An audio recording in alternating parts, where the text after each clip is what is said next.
All right, so the purpose of this section, okay, is to start getting a feel for what our functions are going to look like when we graph them, okay, for the basic functions. Now, as we start adding and subtracting stuff, and we're going to talk about that too, we will start shifting it and stretching it and squishing it and flipping it and all that stuff, all those transformations, okay? But in this section, we just want to talk about the parent function, so what the basic looks like before we start messing around with it, okay? All right, so our constant function, so f of x equals b, where b is some number, okay?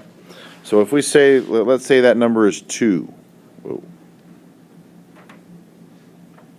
Okay, what is that? What does y equals 2 look like? It's a horizontal line at 2, right?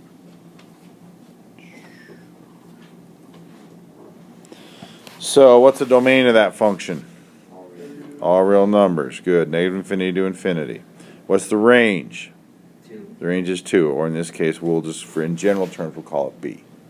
That's your range. That's it. Okay. All right. Next, we have the identity function, which is y equals x. So what does that look like? Line 45. Yeah, like a 45 here, right? Just like this. Okay, what's the domain of that function? All reals. Good. What's the range? All reals. Correct. All right, the square function. So f of x equals x squared. So what's the shape of that? That is a parabola. Good. Looks something like this. Domain? All real numbers. Range? 0 to infinity.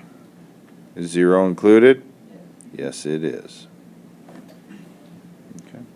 The cube function. We all know what that looks like, right? We've sketched those enough. Something like this.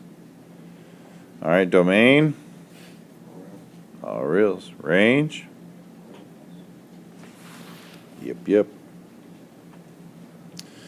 All right, square root function. What does that look like? You're right. There you go. Okay, so what's the domain of that function? 0 to infinity. Is 0 included? Yep, square root of 0 is 0. Good. What about the range? 0 to infinity. And is 0 included? Yes, it is.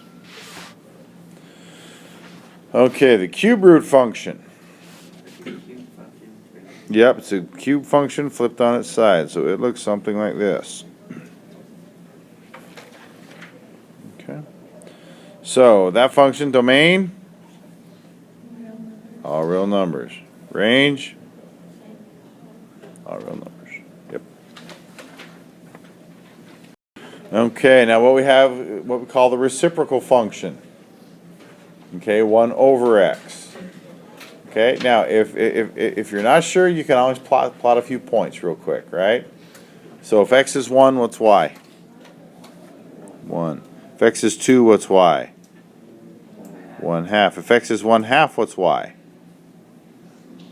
Say 2. 2, good. Okay, so it's going to look like this. And then it's going to be the same, just the opposite on the other side. So it looks like that. So that's your reciprocal function. Okay, so what is your domain?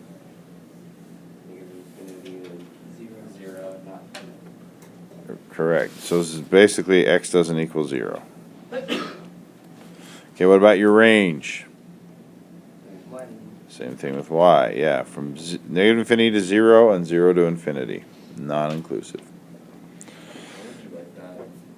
In interval notation, you'd go negative infinity to 0, union 0 to infinity. Just like that. Okay? All right, absolute value function. Looks like a what? V, good call. Because y is always positive, regardless of what x is, okay? So what's the domain here? Yep, all real numbers. And what is your range? 0 to infinity. Included? Yes, ma'am, sir. It is included.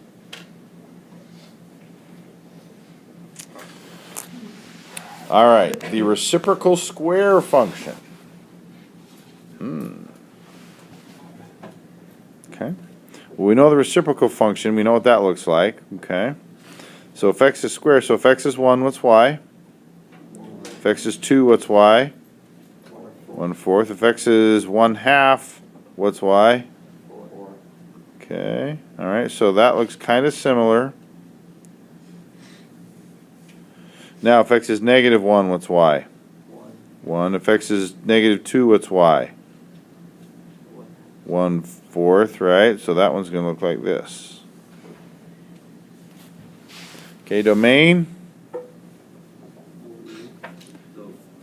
X can't be 0. And range. Yeah. Oops, that's not included.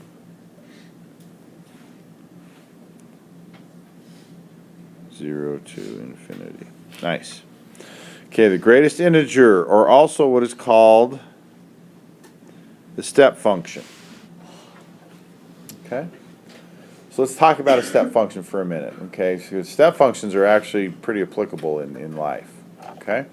So when you go to, so say you go to the airport to pick up Aunt Sally that just flew in from Detroit. Okay? I don't know. I have no idea where that came from. Okay?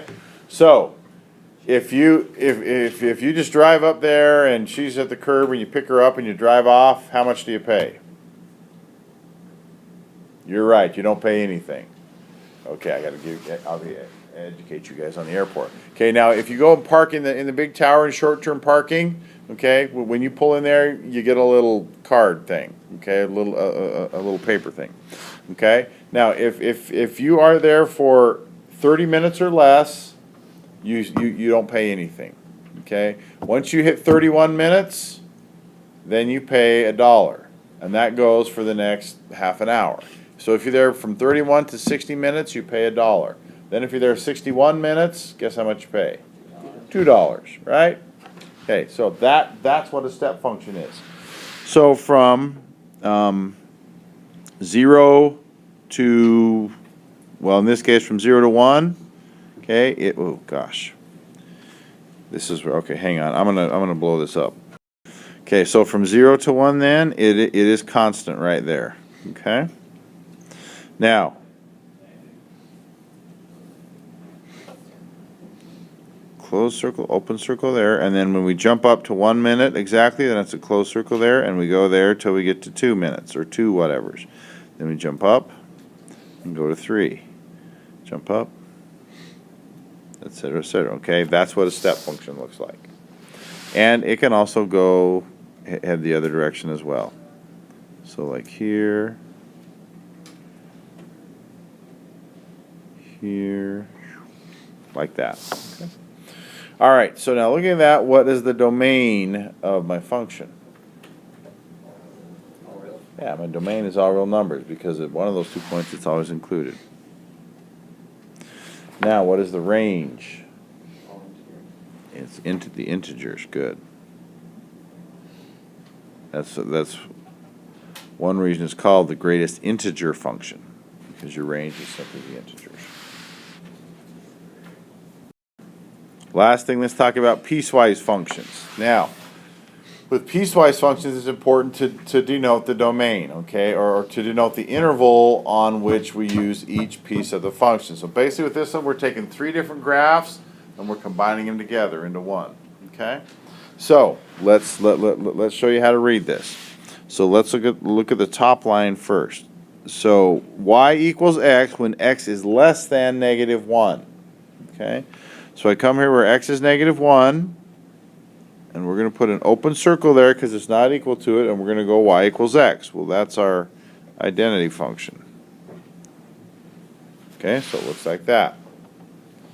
Now, when x is between -1 and 0, then y equals 2.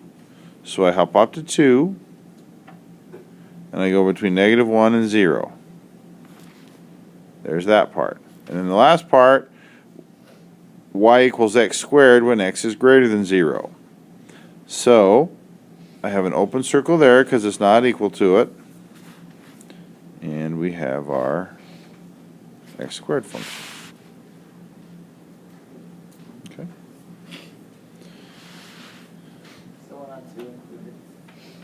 That is an open circle.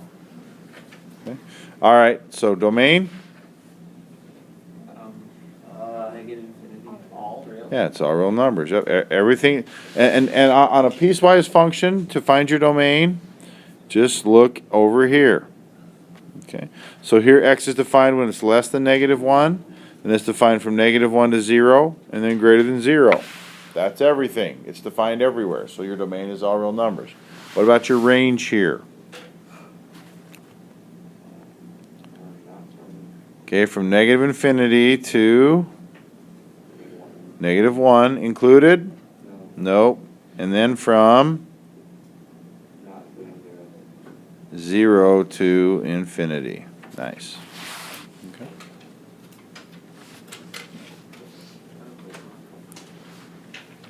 Question? You okay? All right. So yeah, it won't be tomorrow, but we might have a little quiz for you come, what's today, Wednesday?